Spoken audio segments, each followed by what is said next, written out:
નમસ્તે મિત્રો, ચાલો ફટાફટ શરૂ કરીએ આપણું પ્રકરણ 1। આજે આપણે એક બહુ જ મજેદાર સવાલનો જવાબ શોધવાના છીએ। બાષ્પીભવનથી આખરે ઠંડક કેવી રીતે મળે છે? લાગે છે ને જાદુ જેવું, પણ એની પાછળનું વિજ્ઞાન બહુ જ સિમ્પલ છે। પણ હા, આગળ વધીએ એ પહેલાં સંજય મેથ્સ એન્ડ સાયન્સ એકેડમીમાં તમારું ખૂબ ખૂબ સ્વાગત છે।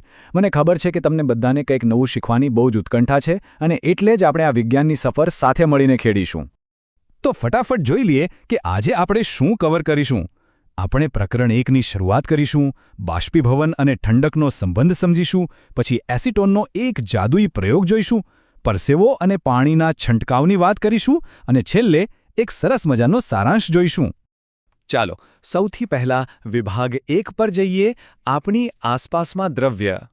હવે તમારા મનમાં ક્યારેક ને ક્યારેક તો આ સવાલ થયો જ હશે, રાઈટ? કે આ બાષ્પીભવન જેવી એકદમ સાધારણ પ્રક્રિયા હવામાંથી અચાનક ઠંડક કેવી રીતે લાવી દે છે? શું આ કોઈ મેજિક છે? ના, બિલકુલ નહીં। આ પ્યોર સાયન્સ છે। તો ચાલો આને ડિટેલમાં સમજીએ આપણા બીજા વિભાગમાં, બાષ્પીભવનથી ઠંડક કેવી રીતે મળે છે। જુઓ, અહીં સૌથી અગત્યની વાત એ છે કે બાષ્પીભવન જાણે એક નાના ચોર જેવો કામ કરે છે। હા, ચોર। આ એક સતત ચાલતી પ્રક્રિયા છે।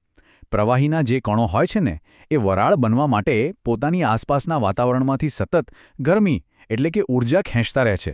હવે સીધી વાત છે, જ્યારે આસપાસની ગરમી શોષાઈ જાય તો ત્યાંનું તાપમાન ઘટવાનું જ છે અને આપણને એકદમ સરસ ઠંડકનો અનુભવ થાય છે। આ જ વસ્તુને વૈજ્ઞાનિક ભાષામાં કહીએ તો કણોને સતત ગતિમાં રહેવા અને વરાળ બનવા માટે જે ઊર્જા જોઈએ છે એ બીજે ક્યાંયથી નહીં પણ આપણી આસપાસના વાતાવરણમાંથી જ મળે છે। કણો આ ગરમીનું અવશોષણ કરી લે છે। આ સમજવા માટે એક પ્રેક્ટિકલ ઉદાહરણ જોઈએ, વિભાગ 3માં એસિટોન અને હથેળીનો જાદુ। તમે ક્યારે નેલ પોલિશ રિમૂવર એટલે કે એસિટોન હાથ પર લગાવ્યું છે? તમે નોંધ્યું હશે કે સામાન્ય હથેળી પર જેવું એસિટોનનું એક ટીપું પડે કે તરત જ ત્યાં એકદમ ઠંડુ ઠંડુ લાગે છે। એવું કેમ? કારણ કે એસિટોન તરત જ બાષ્પીભવન પામવા માટે તમારી હથેળીની ગરમી છીનવી લે છે અને એ ગરમીની જગ્યાએ તમને એકદમ ઠંડકનો અહેસાસ થાય છે। આગળ વધીએ વિભાગ 4 તરફ, ગરમીમાં પરસેવો થવો અને પાણીનો છંટકાવો। પેલા એસિટોનવાળા ઉદાહરણની જેમ જ આપણું શરીર પણ કામ કરે છે।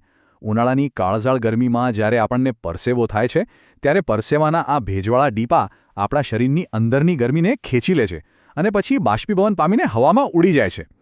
એક રીતે જુઓ તો આપણું શરીર પોતાનું જ એક ઇનબિલ્ટ એર કન્ડિશનર ચલાવી રહ્યું છે, જે આપણને કુદરતી રીતે જ ઠંડા રાખે છે।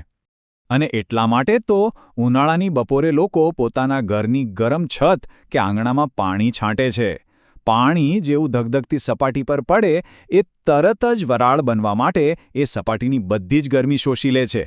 છે ને એકદમ પ્રેક્ટિકલ સાયન્સ? હવે આ જે ઊર્જા છીનવાઈ ગઈ ને, એને વિજ્ઞાનીઓ એક ખાસ નામ આપે છે, બાષ્પીભવન ગુપ્ત ઉષ્મા અથવા તો લેટન્ટ હીટ ઓફ વેપોરાઇઝેશન। આ એ જ ગુપ્ત હથિયાર છે જે ઉકળતી ગરમ સપાટીઓને ગણતરીની મિનિટોમાં એકદમ ઠંડી કરી નાખે છે। તો ચાલો આજના આ કન્સેપ્ટને ફટાફટ સમેટી લઈએ આપણા અંતિમ વિભાગ 5માં, સારાંશ અને ચેનલ સબસ્ક્રિપ્શન।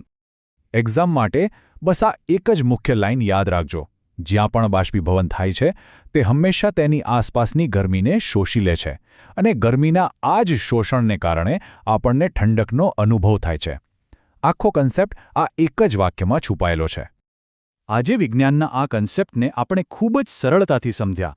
જો તમને આ રીતે વિજ્ઞાન ભણવાની મજા આવતી હોય તો પ્લીઝ આ વિડીયોને લાઇક કરો, તમારા મિત્રો સાથે શેર કરો અને હા, Sanjay maths and science academy ચેનલને આજે જ સબસ્ક્રાઇબ કરવાનું ભૂલતા નહીં। જતાં જતાં ખાલી એટલું વિચારજો, જો આ બાષ્પીભવનની પ્રક્રિયા દુનિયામાં ના હોત તો ઉનાળામાં આપણી પૃથ્વી અને આપણા શરીરનું શું થાત? વિચારીને ચોક્કસ કહેજો। તો ચાલો મળીએ નેક્સ્ટ ટોપિક સાથે।